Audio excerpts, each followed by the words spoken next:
Selamat datang ke Peachtree Morning Show dari DCI. Cara bijak untuk mula hari anda.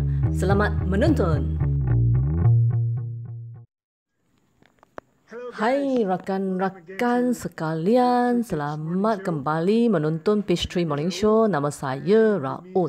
Bersama-sama kita hari ini ialah Ella dan Casey Michael. Hari ini hari Khamis 21 Mei. Ya, ini rancangan hari ini ya. Sebelum kita bermula, saya ingin mengucapkan terima kasih kepada Casey Michael kerana menjemput kita.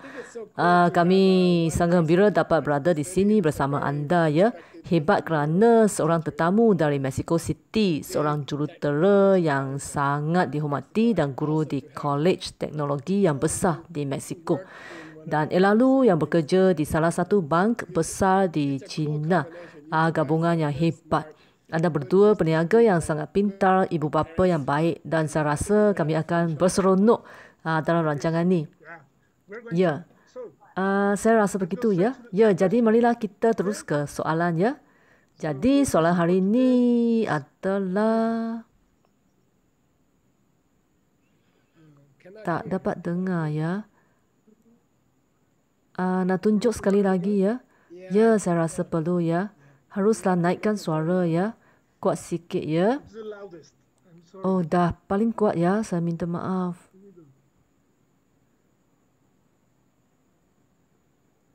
Ya, boleh dengar tak?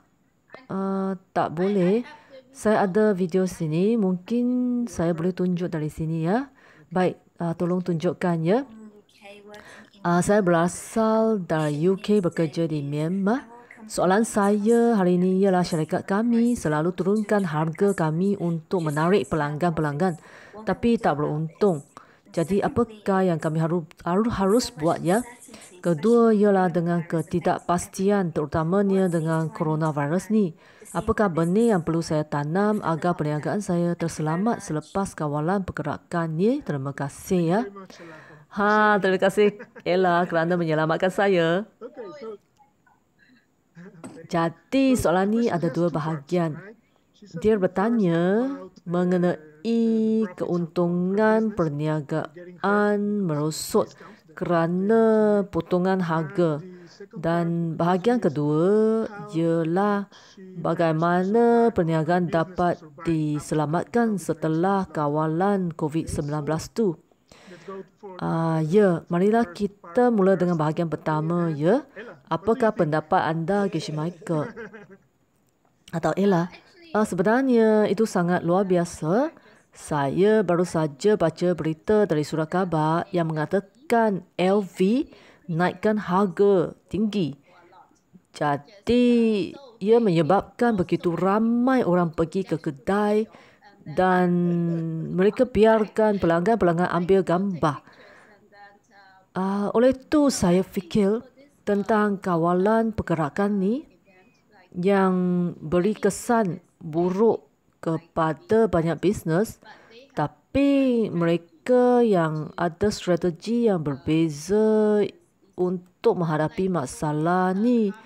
Bagi kami dapati dia perlu kurangkan harga untuk menarik pelanggan, tapi saya fikir sebenarnya kami fikir tentang kisah pen, mungkin tak ada hubungan kaitan antara menarik lebih ramai pelanggan dengan kurangkan harga. Lihat LV mereka naikkan harga dan kemudian menarik lebih pelanggan. Itu begitu istimewa kan?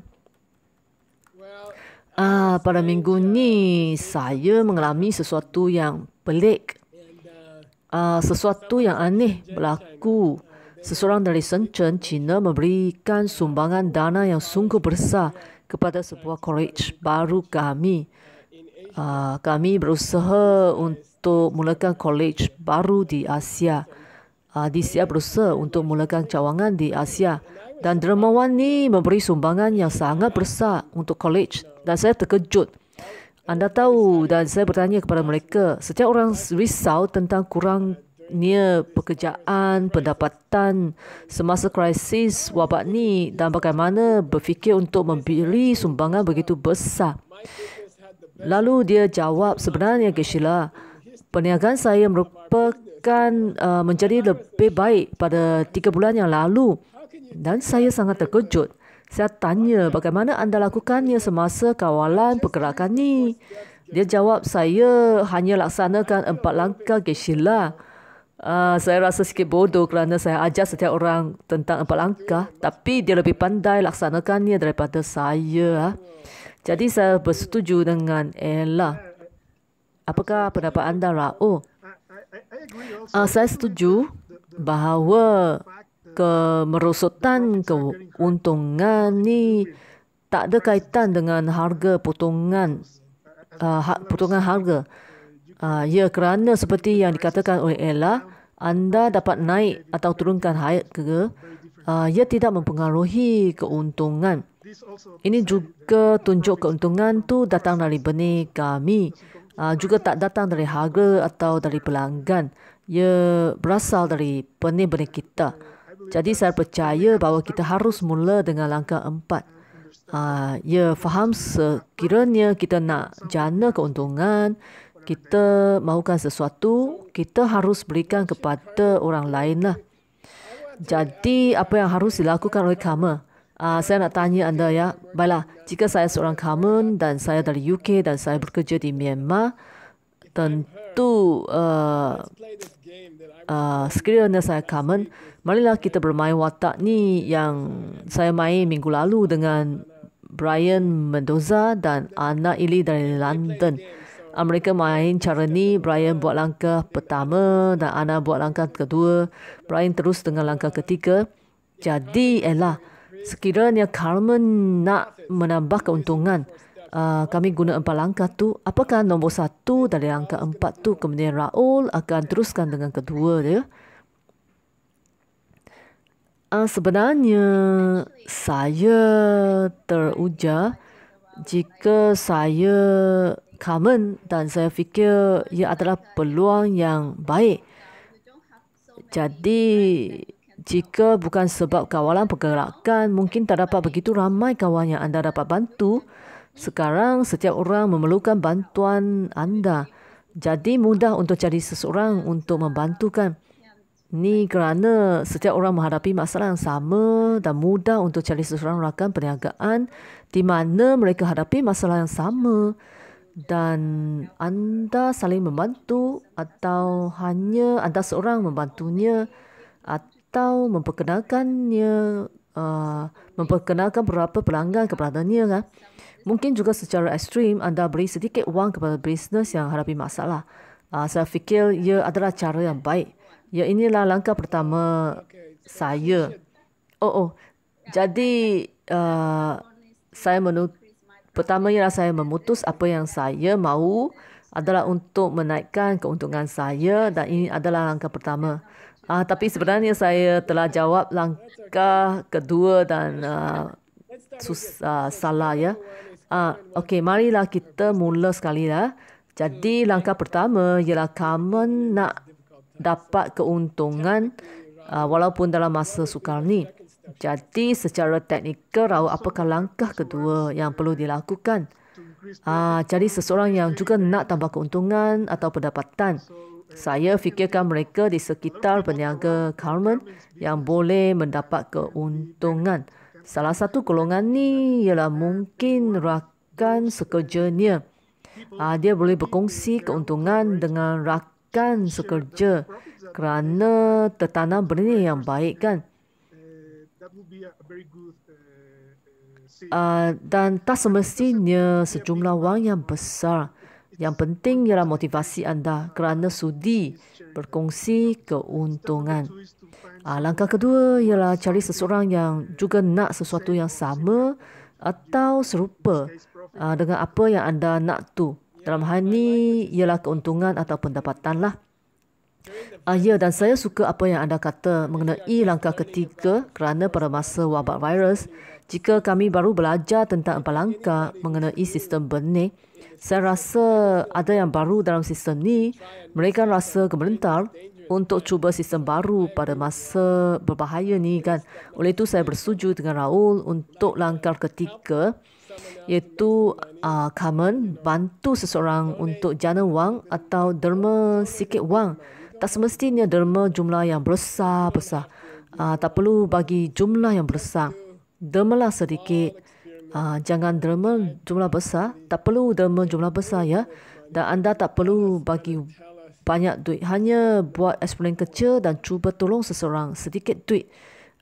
Dan langkah keempat ialah tidak rasa khawatir tentang perkara virus sebelum tidur, iaitu berhenti rasa khawatir tentang diri sendiri. Hanya ingat apa yang anda lakukan pada kawan atau bantu perniagaan lain. Benda-benda kecil ni boleh dapat hasil yang besar hanya dengan rasa gembira ya. Jadi hanya rasa gembira dan pergi tidur. Semasa pagi anda boleh berseronok dengan Peace Tree Morning Show dengan kami. Anda boleh buat meditasi kopi semasa sarapan pagi. Anda dapat dosage yang berganda. Benih anda akan tumbuh lebih cepat ya. Saya ada soalan untuk anda tentang wabak virus tu. Jika kami faham dan percaya sistem benih, dalam satu cara kami rasa sedih. Kami berasa, saya tertanam satu benih yang buruk besar. Ramai orang sakit, mati. Saya mesti tertanam biji benih buruk yang besar pada masa dulu kan. Tapi ada cara untuk fahaminya. Jika anda baca dalam Kata Sutra, dalamnya ia sebut, jika ramai orang mula guna sistem benih, jika ramai orang faham cara dapat kejayaan ialah dengan membantu orang lain jana wang, dan jika ramai orang mula guna sistem benih ini seluruh dunia, ia akan memusnahkan benih-benih buruk. Benih-benih buruk akan buka dengan cepat. Dia akan lalu lepas beberapa bulan. Sebab tu setiap tempat bersedia untuk benih baik baru kan. Jadi yang mana satu anda fikir ialah virus tu? Adakah anda fikir wabak virus tu datang dari benih-benih buruk kami? Ataupun anda fikir wabak virus tu ialah penghabisan benih-benih buruk? Yang mana satu ya? Apakah pendapat anda? Saya berfikir ia adalah cara baik untuk bercakap seperti anda bentangkan sekarang ya. Pada hakikatnya kami yang hidup dalam situasi wabak virus ni, kawalan pergerakan bermaksud benih buruk dah masak, dah bercambah. Jadi itu cara baik untuk kami fikir ialah anda bersihkan benih-benih buruk, bersedia untuk benih baik kan. Ya, ini seperti anda bersihkan baju lama dan kasut lama dalam amari, kemudian anda ada tempat untuk yang baru kan. Ella, apakah pendapat anda? Apakah rasa anda tu? Ya, sebenarnya saya setuju dengan Raul kerana sebagai wanita, kami suka beli baju baru ya. Tahun ni peluang baiklah untuk kami habiskan benih-benih buruk dan mengalu-alukan yang baru kan. Saya berfikir saya akan berfokus pada apa jenis benih, apakah jenis masa depan yang saya nak, dan reka masa depan dengan menanam benih-benih yang saya suka tu. Saya tahu anda akan ada sebuah amari pakaian baru kan. Jadi lebih baik daripada yang lama ya. Ya, saya fikir tu bagus kerana Carmen tanya soalan kedua tu ya Raul, mengenai selepas wabak virus ni. Ya betul, macam mana nak bertahan atau selamat. Bagaimana perniaganya bertahan selepas wabak virus tu. Itu buat saya fikir tentang satu penggaitan baik yang anda tulis dalam buku The Diamond Cutter beberapa tahun lalu.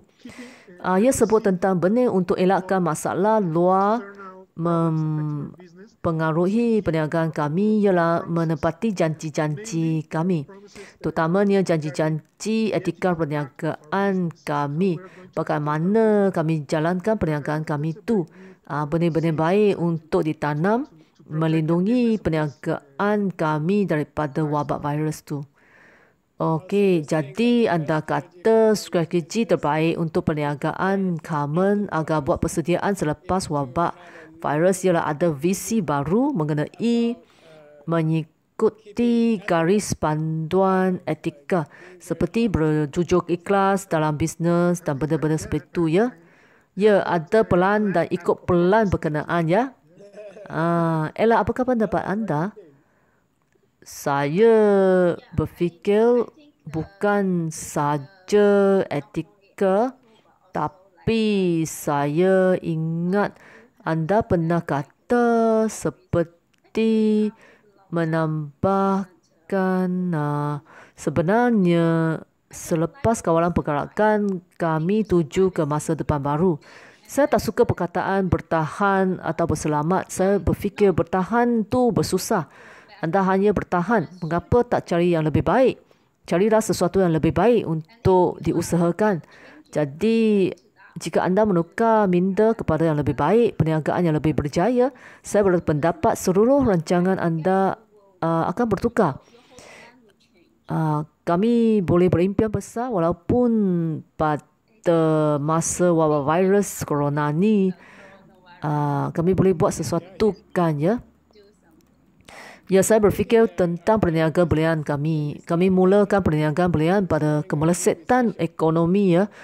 Setiap kawan kata kami ni gila. Cuba mula perniagaan semasa kemelesetan ekonomi. Tiada orang ada duit. Tiada orang boleh beli belian. Kami buatlah lebih kreatif, lebih inovatif. Saya berfikir itu agak cool kan. Jadi bagaimana anda? Sudah sampai masa untuk buat ringkasan? Ya. Itu masa ya. Baik, apakah tiga tindakan yang kami bagi Carmen? Yang pertama dari saya, Ella anda naklah dulu atau okey baik, saya mula dulu ya. Yang pertama, sedar tentang mereka di sekitar kami yang nak sesuatu dan pastikan kita beri kepada mereka. Lebih berprihatin kepada mereka di sekitar kita ya. Yang kedua, berkongsi keuntungan. Jumlahnya tak penting seperti yang dikatakan oleh Sheila atau Michael, tak perlu wang yang berjumlah besar, hanya ada niat yang baik untuk berkongsi keuntungan dengan orang lain. Ketiga, menyimpan komitmen tentang bahagian etika perniagaan ya. Ella ada nasihat terakhir. Nasihat saya ialah dos ganda meditasi kopi. Berasa gembira atas semua perkara yang anda sudah buat. Berimpian besar dan tak mencari cara bertahan tapi mencari satu perniagaan yang lebih berjaya. Ya, saya suka idea tu. Saya akan undi idea tu ya.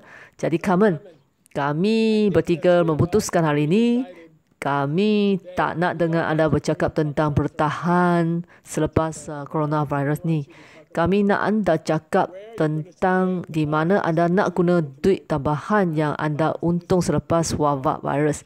Inilah masalah terbesar anda jika anda ikut berlangkah. Masalah terbesar yang anda ada ialah di mana anda nak guna duit tu ya. Ya, mengalur-alurkan soalan anda seterusnya ya. Ya, ada sedia untuk soalan seterusnya? Kami nak jemput anda semua hantar soalan untuk rancangan kami seterusnya ke seedquestions@diamondcutterinstitute.com. Wow, coolnya. Jadi soalan esok ialah soalan dari Beatrice dari Shanghai. Ini dia soalan. Saya harap dapat dengar ya. Halo Sheila, saya Beatrice dari Shanghai. Soalan saya ialah untuk menanam benih keamanan dan kestabilan dunia kerana wabak virus corona merebak meleluasa dan krisis kewangan dan politik akan ikut. Jadi saya berfikir mungkin berkuasa untuk kami yang tonton video ni buat bersama mencipta suatu dunia aman pada masa depan dan untuk anak-anak kami kan. Terima kasih. Oh, soalan yang baik untuk esok ya. Ya, soalan yang baik, keamanan dunia. Ya, soalan yang sungguh cantik. Cara dia cakap sangat-sangat cantik. Terima kasih ya. Jangan lupa esok Jumaat dengan Peach Tree Morning Show kerana kami akan tahu siapa pemenang playlist Spotify muzik minggu ini. Kami akan buat pengumuman esok. Terima kasih sekali lagi Raul dan Ella. Saya tahu tak mudah untuk anda dari beberapa negara berlain. Gembira anda hadir Peach Tree Cafe kan. Terima kasih menjemput kami. Terima kasih. Jumpa lagi minggu depan. Okay. Yeah. See you. Terima kasih menonton Peach Tree Morning Show. Jumpa lagi.